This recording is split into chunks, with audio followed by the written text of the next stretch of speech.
Remember that our goal is to let the computer do the numeric operations for analyzing the data. In the meanwhile, human effort is saved for perhaps more creativity or just a cup of tea, whatever.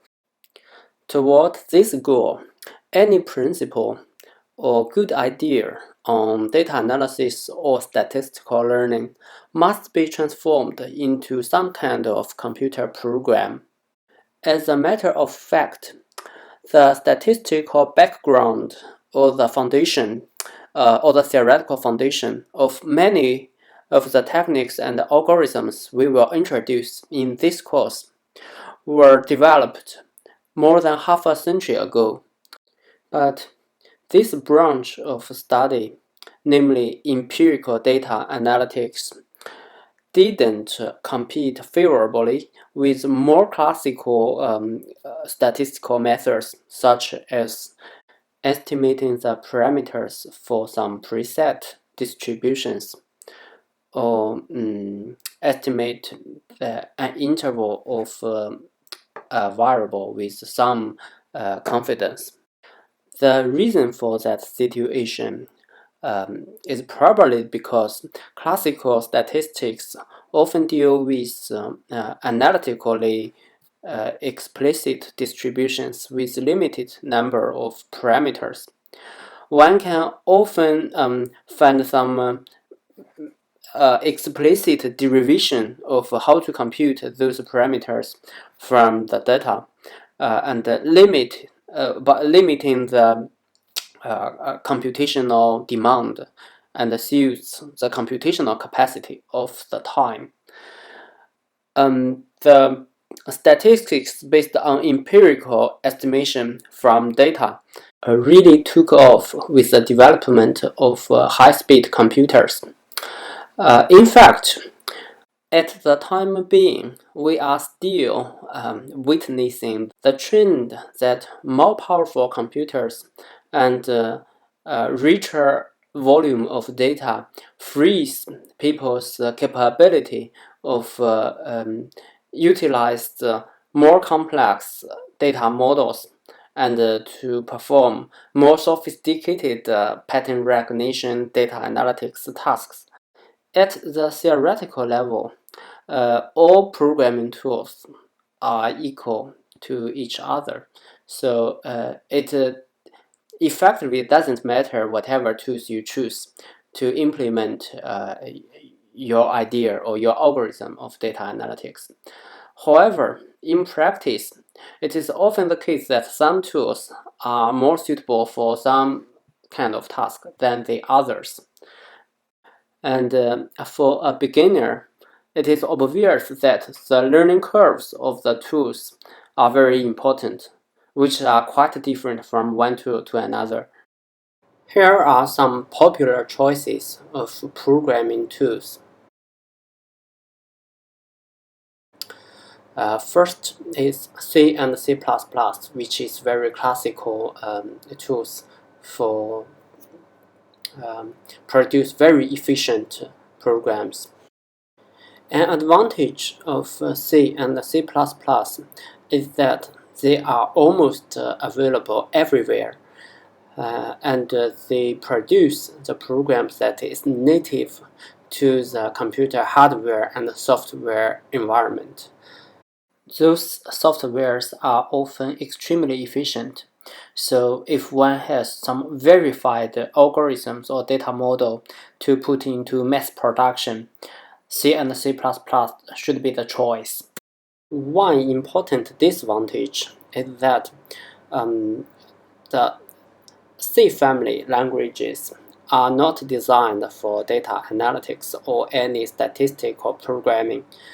So, although there are some third-party libraries can save you some programming efforts, but as a general rule that one needs to implement many of the data models from scratch, which can be quite difficult and time-consuming. There are often errors as well. Secondly, a particular disadvantage for C and C++ is that one often has to deal with physical resources such as memory or computational devices by oneself. The management can often lead to errors that is difficult to detect and correct. An alternative to C and C++ is Java. Java is almost as universal as C and C++. The programs written in Java are cross-platform. In this sense, Java is even more universal than C and C++ because after a program has been produced by the compiler, if you use Java, you do not need to recompile it again cross-platform because on each specific machine there will be a virtual machine that run Java codes. But for C and C++, you will have to build everything from the source code, and that can introduce some library dependency problems. Moreover, for data analytics, there is a very useful library in Java called Weka. Many data mining and data mining algorithms and data models have already been implemented in Weka. If the problem at hand fails in a particular and standard category, one can often find off-the-shelf algorithms in Weka to solve the problem. Also, Java, although is not as fast as C and C++, it is often efficient enough for real-world applications. So one should keep that in mind that Java often strikes an ideal balance between runtime efficiency and the easy for development.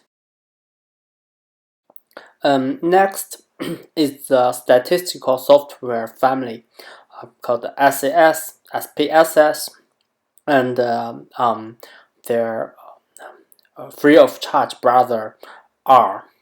These are very useful software packages where there are a lot of statistical, machine learning, and data analytics algorithms implemented.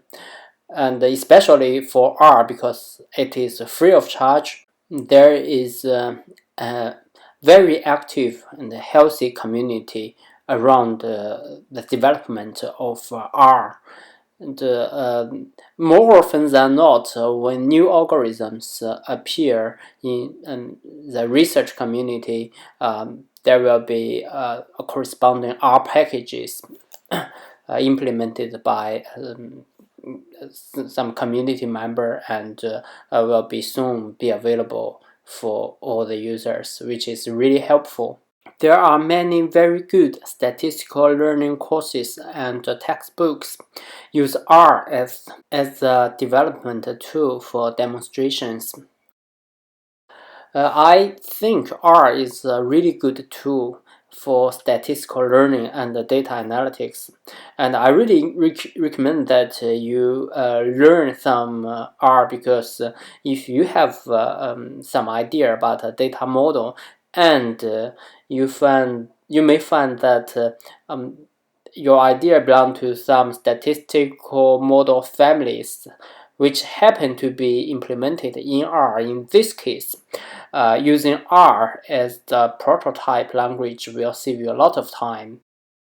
On the other hand, R had been developed as a script language that facilitates dealing with statistical models.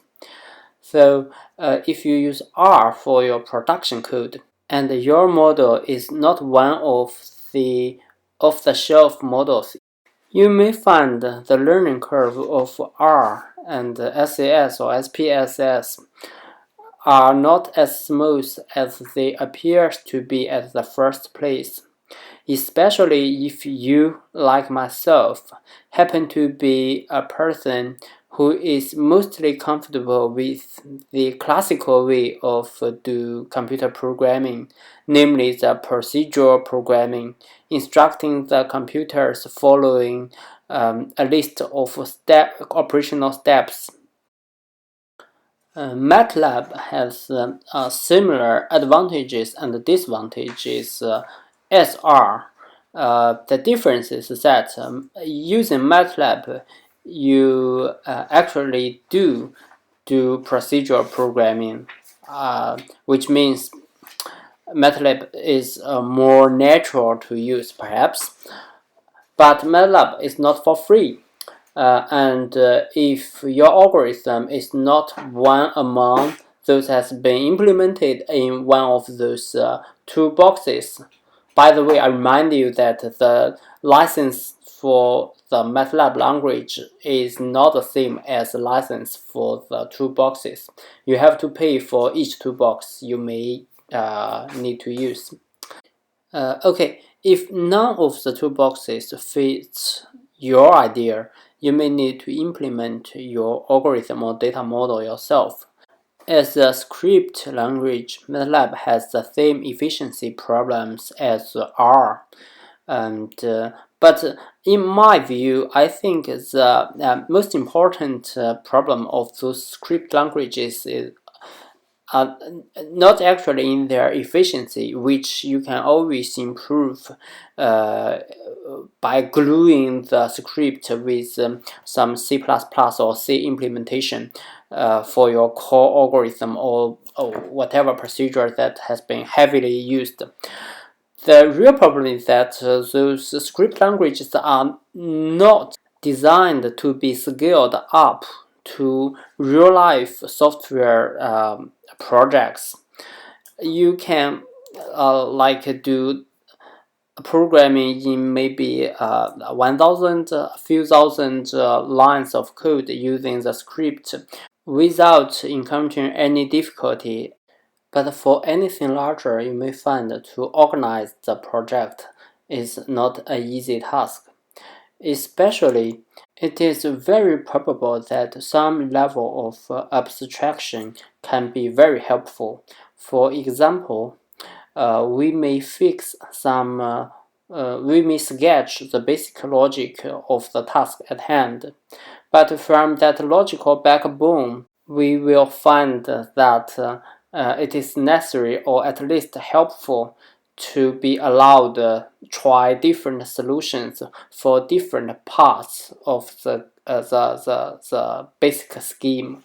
So some elements of object-oriented programming support of the language will come to our help.